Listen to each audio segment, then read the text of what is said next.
Тефтели Гавайи.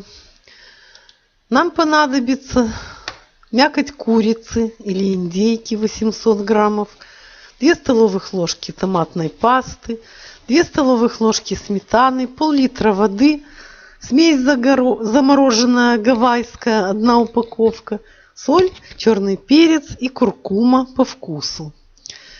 Гавайскую смесь разморозить при комнатной температуре. Мясо птицы перемолоть в фарш.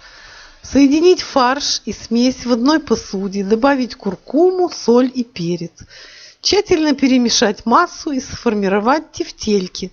Томат-пасту и сметану развести отдельно в теплой воде.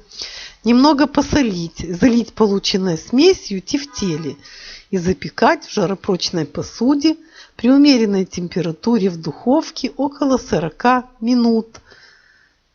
Приятного аппетита!